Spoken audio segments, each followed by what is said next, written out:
কালো শক্তিকে পরাজিত করার জন্য। নাম নেবেন আপনি? আপনি হলেন গিয়ে সেই মানুষ নীরবে থাকেন, অথচ ছোটবেলা থেকে মেয়েকে এমন শিক্ষা দিয়েছেন, সেই দুর্নীতির বিরুদ্ধে নিজের প্রাণটাই বিসর্জন দিল।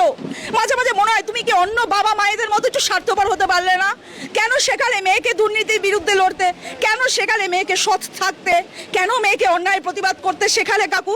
তাহলে তো আজকে তোমার কোল ভরা থাকতো কাকু।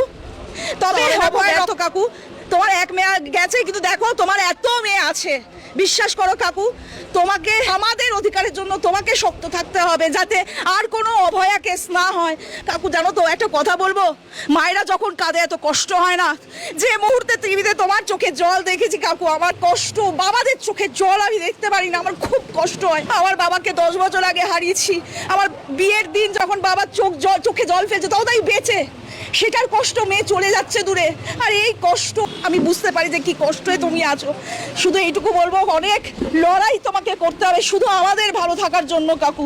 অনেক শক্ত হতে হবে। আমি জানি অনেক ধরনের থ্রেট তোমরা পাও, অনেক লাঞ্ছনা সহ্য করতে হয়, তারপরও যে তোমরা এই লড়াইটা লড়ছো, তোমাদের প্রণাম কাকু।